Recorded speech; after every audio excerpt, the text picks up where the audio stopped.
Saya 4 bersaudara terlibat dengan terorisme di Indonesia. Saya, kemudian Mas Ali Gufron, Mas Amrozi, dan Mas Ali Imron. Mas Amrozi, Mas Ali Gufron sudah dieksekusi di Nusa Kambangan tahun 2008. Sementara kakak saya, Mas Ali Imron, masih menjalani seumur hidup di penjara.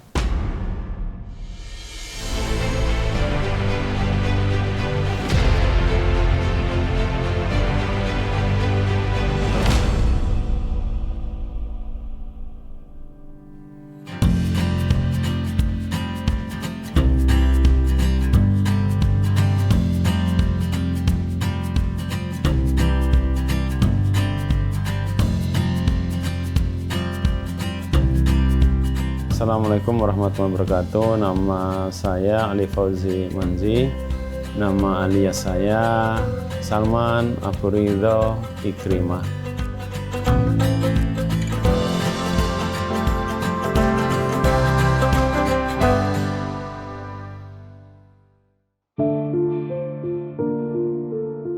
Tahun 98 saya pulang dari Mindanao dan kemudian di Jawa Timur saya ditunjuk menjadi kepala instruktur perakitan bom wilayah Jawa Timur.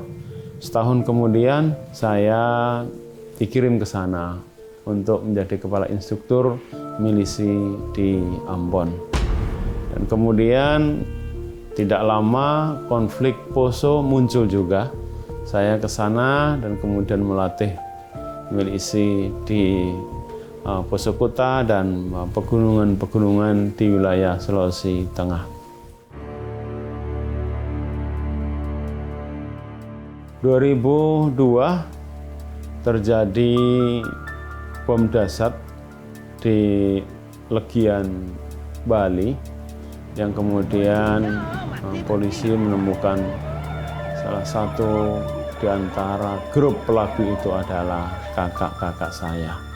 Bom 1 ton 125 kilo meluluh lantakkan Legian Bali dan kemudian Mas Amrozi ditangkap, kemudian Mas Ali Imron dan kemudian sahabat saya Imam Samudra juga ikut ditangkap. Lalu kemudian saya melarikan diri ke Mindanao. Saya join lagi dengan kelompok lama. Ada ratusan sahabat saya di sana yang semua menjadi wanted. Yang kemudian saya tertangkap di sana dan kemudian masuk penjara.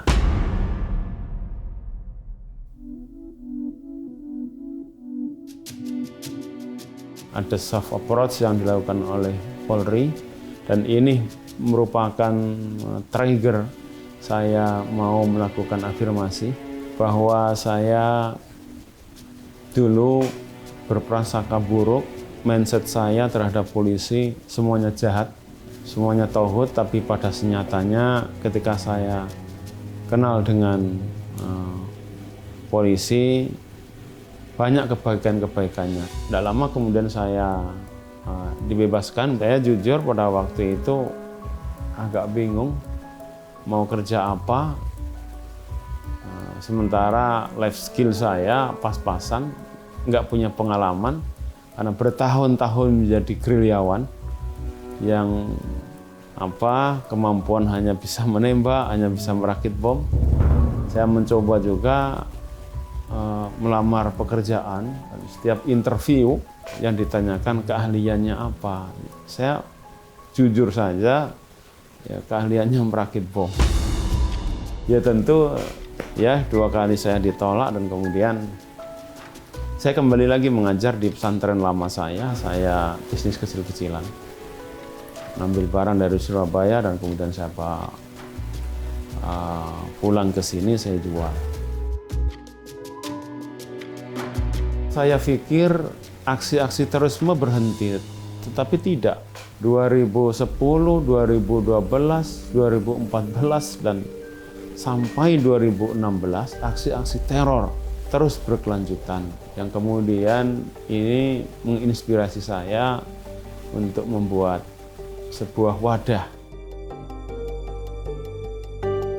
Ketika berada di kelompok violent ekstremis saya lebih tertutup, Tapi begitu kemudian lepas, bebas, saya ingin mengubah hal itu. Saya open minded, saya terbuka dengan semua orang dan membangun komunikasi dengan semua elemen masyarakat. Saya bergaul dengan mereka cukup bagus, dan dukungan itu yang kemudian memberikan spirit saya untuk terus bangkit. Ini yang kemudian kami merasa terpanggil untuk menyadarkan kawan-kawan supaya tidak melakukan aksi-aksi sporadis, dan kami kumpulkan beberapa alumni. Kita menemukan satu kesepakatan harus ada sebuah komunitas baru yang bisa memberikan pelindungan pada mantan-mantan napi teroris. Maka hadirnya Lingkar Perdamaian ini bagian daripada alternatif untuk menciptakan komunitas tandingan. Sama kami, hampir caranya sama dengan kelompok radikal, tetapi muatannya beda. Muatan yang kita usung adalah cinta polisi, cinta TNI, cinta aparat, dan cinta tanah air. Kita mengusung Islam ramah, bukan Islam marah. Awalnya saya pesimis karena Lingkar Perdamaian sepertinya melawan arus dengan komunitas yang ada. Saya banyak dibully, dicaci, bahkan diancam dengan pembunuhan. Seiring berjalannya waktu, kami terus mengadakan konsolidasi, komunikasi, sosialisasi, baik kawan-kawan yang masih berada di lapas maupun kawan-kawan yang sudah bebas. Alhamdulillah, semakin kesini ternyata makin banyak yang kemudian respect dengan Lingkar Perdamaian. Saat ini lebih dari 115 yang kemudian memberikan support, memberikan dukungan kepada kita. Setelah itu kemudian muncul banyak yayasan yang serupa, karena saya dorong, baik yang di Jawa Barat, yang di Jawa Tengah, saya dorong untuk kemudian membuat komunitas baru bagi kawan-kawan ini. Kegiatan utama Yayasan Perdamaian ini adalah pemberdayaan bagi mantan napi teroris yang sudah bebas. Kita profiling dulu yang bersangkutan, ini life skill-nya apa, karena masing-masing personal itu berbeda. Salah satu binaan yang sudah berhasil, Mas Saiful, kasus dahulu penembakan anggota polisi, dan saat ini lebih enjoy menikmati usaha tambang batu kapur di wilayah Lamongan bagian utara.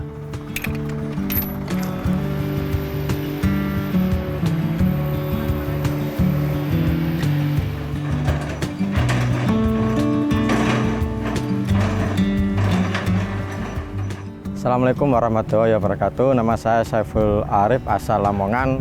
Saat ini membantu dalam pengelolaan tambang batu kapur, khususnya di jenis ada batu limestone, batu dolomit, kemudian batu untuk pondasi atau batu yang biasanya untuk dimasukkan ke pabrik gitu ya. Kalau dolomit biasanya bahan campuran untuk semen atau sejenis lainnya, banyak kegunaannya. Kemudian kalau limestone biasanya kita gunakan untuk pengurukan tanah. Kemudian yang batu biasanya kita pergunakan bisa digunakan untuk pondasi rumah atau bisa digunakan untuk bahan campuran kosmetik.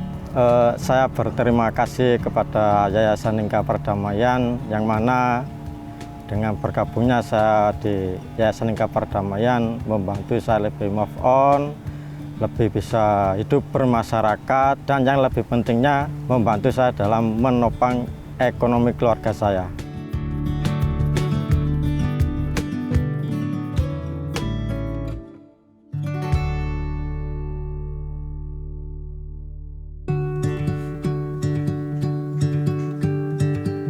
Dan yang satunya lagi, Ustadz Sumarno, juga mantan napi teroris yang saat ini lagi menekuni bidang travel, punya travel haji, umroh, dan sudah ratusan orang yang diberangkatkan, termasuk mantan napi teroris dan anggota Polres Lamongan, ada puluhan yang berangkat haji dan umroh menggunakan travel ini. Ada juga kegiatan kita berkebun kurma. Saya menanam lebih dari 250 pohon kurma. Sebagiannya sudah berbuah dan kita juga bisa semai dan kemudian kita kirim ke seluruh Indonesia pesanan bibit kurma. Ada yang ke Kalimantan, ada yang ke Sumatera, ada yang ke Jawa Tengah dan tempat-tempat lainnya. Kita juga melakukan upaya deradikalisasi yang berbasis ideologi. Ada di Yayasan Lingkar Perdamaian pengajian, temanya pengajian jalan terang. Biasanya pesertanya dari TNI Polri.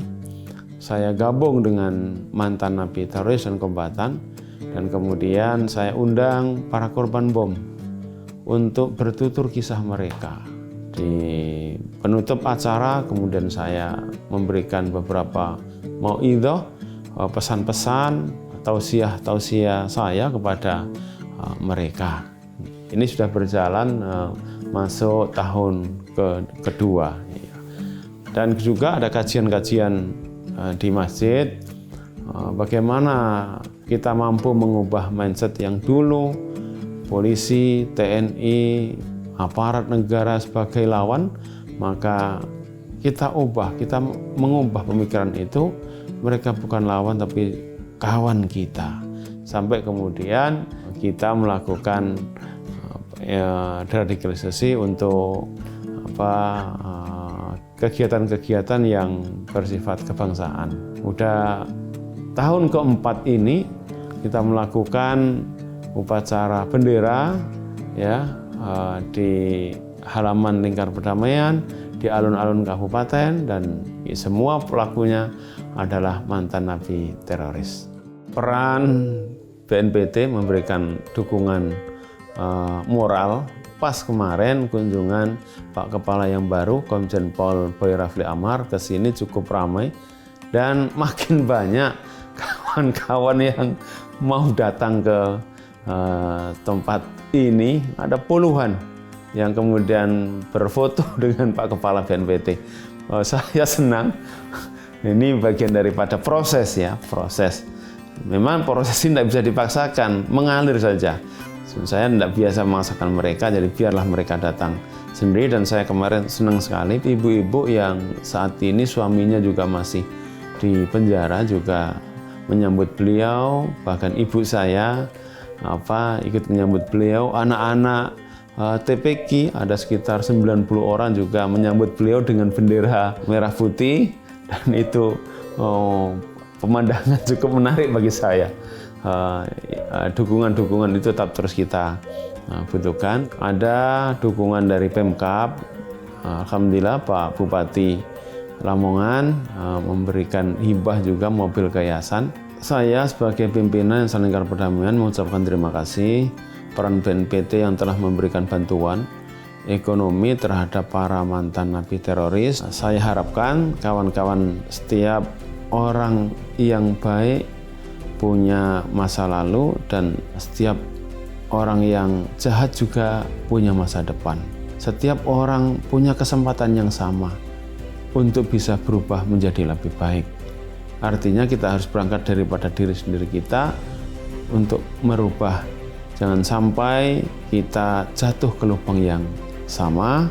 Dan terpenting bahwa khairun nas anfa'uhum linnas, baik-baik manusia adalah yang paling banyak manfaatnya. Saat inilah kita punya kesempatan untuk menjadi manusia yang berguna, bukan menjadi manusia sampah masyarakat.